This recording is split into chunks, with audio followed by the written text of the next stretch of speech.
अस्सलाम वालेकुम, welcome back to my channel. आज की रेसिपी जो है ये बंगाली रेसिपी है, ऑथेंटिक है। ये है आलू पोस्तो। जितना ये खाने में अच्छा लगता है बनाना उतना ही आसान है और बहुत ही कम इंग्रेडिएंट्स इसमें जाता है, बहुत ही आसानी से बनेगा। अगर आप छोटा छोटा क्यूब आलू का काटेंगे तो 5 से 6 मिनट में रेडी हो जाएगा, ऐसे ये 10 मिनट लगेगा। चलिए जी अब रेसिपी शुरू कर देते हैं। तो यहाँ पे हमने 200 ग्राम आलू ले लिया है, उसे छील के छोटा छोटा टुकड़ा में कट कर लिया है। और ये है पॉपी सीड यानी पोस्ता दाना। इसी पोस्ता दाना के नाम पे है आलू पोस्तो नाम रेसिपी का। और 2 हरी मिर्च है। तो जो ये खसखस है पोस्ता दाना, इसको ग्राइंड करना है। इसके लिए अगर आपके पास टाइम है तो 2 से 3 घंटा भिगो देंगे तो बहुत अच्छा सा बारीक सा इसका पेस्ट तैयार होगा। तो ये हमने तो भिगो दिया है 2 घंटा पहले गुनगुने पानी में। अगर आपके पास टाइम नहीं है तो आप 5 मिनट के लिए गर्म पानी में भिगो दें तो बहुत आसानी से भीग जाता है। नहीं तो फिर आप पहले सूखा ग्राइंड कर लें, उसके बाद पानी डालें गुनगुना, तो बहुत आसानी से पिसाएगा। क्योंकि ये बहुत थोड़ा सा रहता है, जैसे 2 से 250 ग्राम आलू में 2 से 3 टीस्पून 10 से 20 ग्राम तक ही जाएगा पोस्ता दाना। तो इसको हमने भिगो दिया था, भिगा हुआ है तो बहुत आसानी से पिस जाएगा। लेकिन पानी अभी इसमें हम नहीं डालेंगे। इसमें 2 हरी मिर्च कट करके डालेंगे। लहसुन की कली जो है 6 से 7 है, इसे छील लिया है, वो डाल के इसका फाइन सा पेस्ट बनाएंगे। तो पहले देखिए मैंने पीस लिया है, तो देखिए अभी ऐसा मोटा मोटा ही पिसाया है। अब इसमें हम थोड़ा पानी डाल के पीसेंगे।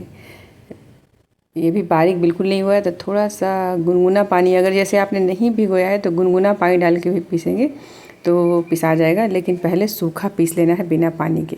तो देखिए बहुत फाइन सा ये पेस्ट बन गया। चूँकि भीगा हुआ था तो बहुत आसानी से बन गया। देखिए बहुत फाइन सा फर्स्ट यही काम करना है, पोस्ता दाना का और हरी मिर्च का पेस्ट बना के रख लेना है। आलू कट करके हमने रख ही लिया है। तो चलिए बनाना शुरू कर देते हैं आलू पोस्तो। तो यहाँ पे सरसों तेल जो कि जाता है मेन, वही सरसों तेल डाला है। 1/4 टीस्पून कलौंजी यानी मंगरेला, 2 साबुत लाल मिर्च इसे तोड़ के डाल दिया है। 2 पिंच हींग डालेंगे। हींग उस खाने में ज़रूर डालिए जो आसानी से पचता नहीं है। जैसे आलू हेवी है तो उसमें हमने 2 पिंच हींग डाल दिया है, उससे बहुत आसानी से आलू पचेगा।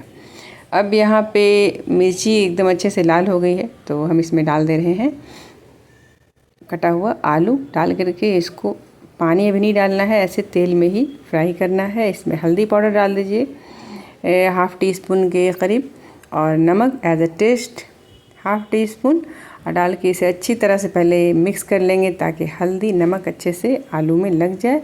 उसके बाद इसको ढक करके लो फ्लेम पे इतना पकाएंगे कि आलू करीब करीब गल जाए। इसको ढक दिया है, फ्लेम को एकदम लो कर दिया है। लो फ्लेम पे ये छोटा छोटा क्यूब है, बहुत आसानी से गल जाएगा। अगर आप जल्दी में हो तो और भी छोटा क्यूब कट कर लो, तो बहुत आसानी से बच्चों के लंच बॉक्स में देना है तो ये बहुत अच्छा लगता है। इसको देखो आलू बहुत आसानी से 1 से 2 मिनट में बहुत अच्छे से गल गया है, तेल में बहुत अच्छे से फ्राई भी हो गया है। अब इसमें डालना है पॉपी सीड का जो हमने पेस्ट बनाया हरी मिर्च का, सारा डाल देंगे। डाल के इसे मिक्स करेंगे और लेफ़्ट ओवर जो मसाला बचा हुआ है उसमें पानी डाल करके बर्बाद नहीं करेंगे, क्योंकि भाई खसखस जो है काफ़ी महंगा है तो इसका ज़रा भी बर्बाद नहीं करना है। सारा पानी धो धो के इसमें डाल देंगे ताकि ग्रेवी भी हो जाएगा, सारा इसका फ्लेवर अच्छे से आलू के हर पीसेस में आएगा। इसमें 1 कप के करीब पानी जाएगा। उसके बाद इसे अच्छी तरह से मिक्स करके ढक करके 3 से 4 मिनट तक लो टू मीडियम फ्लेम पे पका लीजिए। अब ये देखिए बहुत ही खुशबूदार सा, बहुत ही प्यारी सी खुशबू आ रही है। पोस्ता दाना की खुशबू बहुत प्यारी सी होती है। अभी रेडी है। इस पर थोड़ा सा बस हरी मिर्च कटा हुआ डाल देंगे, हरा धनिया डाल देंगे। ये आलू पोस्तो रेडी है। ये ऑथेंटिक सी रेसिपी कैसी लगी? अगर अच्छी लगी है तो हमारे वीडियो को लाइक कर दीजिएगा।